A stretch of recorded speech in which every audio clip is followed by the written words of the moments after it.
As the Second World War broke out and Germany's Blitzkrieg campaigns managed to take over large tracts of Europe in record tempo, there was another aspect other than the superior and efficient military that made this possible.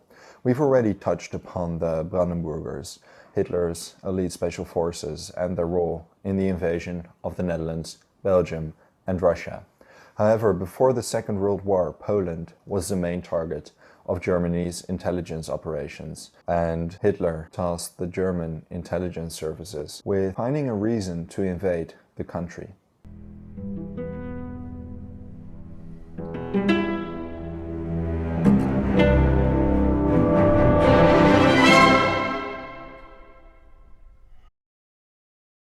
As Hitler grew more determined to wage war in the European theater, and the invasion of Poland especially was priority, the Abwehr and Sicherheitsdienst received more tasks to do with intelligence around this area.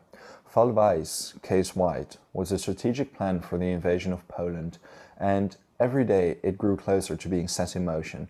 The Brandenburgers, special forces of the Abwehr, were preparing their secret operations that would take place behind enemy lines. They were to wear Polish uniforms with German uniforms under it in order to cause chaos and secure strategic objectives that would ensure that the invasion of Poland would be relatively eased for the armed forces and tanks.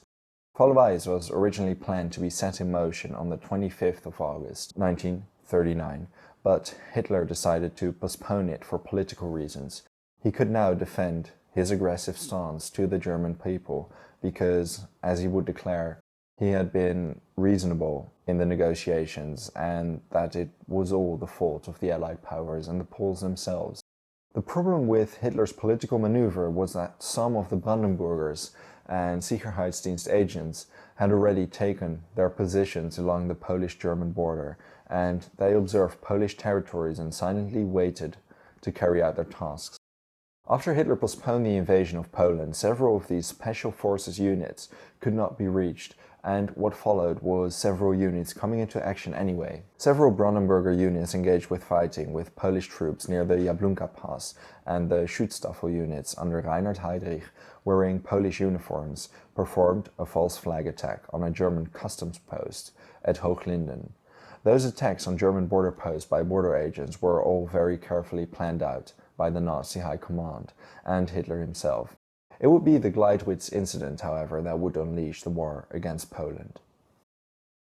As Poland was a neighbor that was well aware that it couldn't handle a German attack, Hitler realized incidents, whether real or not, were required at his border in order to legitimize an attack on Poland.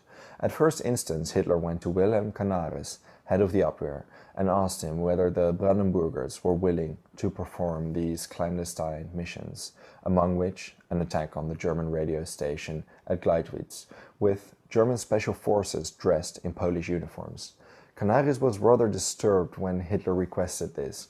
He wouldn't let his men be used for such a vile scheme. He reasoned that while his men went behind enemy lines in secret operations that was simply dangerous, daring, but nevertheless intelligence work. Staging an attack on German territory in order to justify an invasion of the neighboring country, that was something of a whole nother level. Now, Canaris refused to go along with Hitler's plan, but when Hitler went to the boss of the Sicherheitsdienst, Reinhard Heydrich, the latter immediately offered his services. While Heydrich jumped at the opportunity, some men of the Sicherheitsdienst had their doubts. Walter Schellenberg, who would in 1944 become the head of German foreign intelligence, even advised his colleague Herbert Melhorn not to take the job. Well, Melhorn didn't take the job, and as a result he was subsequently fired by Heydrich, who now appointed Alfred Naujoks to carry out the false flag attack on Gleiwitz. You know, the odd thing is that while Canaris really did his best to keep the Abwehr out of this whole ordeal, he did supply the Sicherheitsdienst with 150 Polish uniforms and accessories for Upper Silesia. And that was a note in the diary of Franz Halder, German general and chief of the Oberkommando des Heeres, the Army High Command. Canaris was, however, reluctant to supply the uniforms and only did so due to the persuasion and direct orders of Field Marshal Wilhelm Keitel, his immediate superior. Naujux arrived near Gleiwitz 2 weeks in advance of the attack and was met in Oppeln by Heinrich Müller, the head of the Gestapo.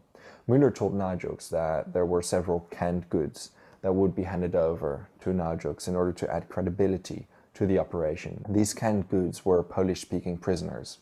Furthermore, Naujux was instructed to broadcast an anti-German message in Polish on the radio after he had captured the station. On the 31st of August, Naujux received the phone call by Heydrich that the operation was to be set in motion that evening. And so it happened. The SS troops wearing Polish uniforms took over the radio station. An anti-German speech was held on air, and all but one Polish prisoners were shot, the one left alive, to confirm that it was a Polish attack. The troops fled in the direction of the Polish border, and Operation Himmler was a success for the Nazi High Command. Minister of Foreign Affairs Joachim von Ribbentrop and the Permanent Secretary Ernst von Weizsäcker used the attack on Gleiwitz to justify the German invasion of Poland that took place on the 1st of September. The next day, Hitler held a speech in the Reichstag where he justified the German aggression towards its neighbor. As the German troops and panzers rolled across the Polish border and Hitler justified the invasion on radio and in parliament, foreign ambassadors and newspapers condemned the attack, not necessarily fooled by the false flag attack. As the invasion was taking place, the German radio reported multiple other border incidents in order to persuade the part of the German nation that was not yet persuaded by the necessity of invading Poland. Wilhelm Canaris was rather content with the invasion of Poland, though not because he disliked the Poles. He saw the invasion of Poland as the beginning of the end for Hitler and hoped that the situation would play out in a way that the German nation wouldn't be put through too much horror.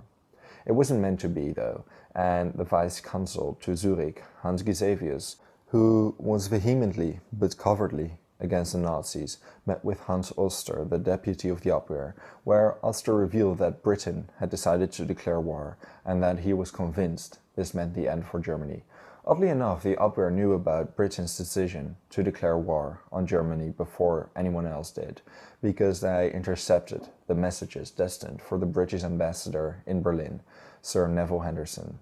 As the Abwehr realized Britain was going to declare war on Germany, Canaris made it clear to his agents that while the SIS was one of the best, if not the best, intelligence service in the world, its agents were underpaid, and there were some cases where agents defected. All the while, the Polish campaign started taking off and the SS Einsatzgruppe committed atrocities against civilians on Polish territory, something Canaris opposed overtly. He told Field Marshal Keitel that these war crimes would eventually be paid for by Germany, though the Field Marshal didn't seem to share his aversion. General Johannes Blaskowitz, the commander of the 14th Army in Poland, opposed the atrocities committed by the Einsatzgruppen and complained multiple times to his immediate superiors, upon which he was promptly fired. The story of General Blaskowitz is an interesting one, but his is a story for another time. Thank you for watching this video, and what is an event or person from the Second World War that you would like to know more about and perhaps see a video of? Let me know your thoughts in the comments, and if you enjoyed this video, consider subscribing to my channel. See you next time.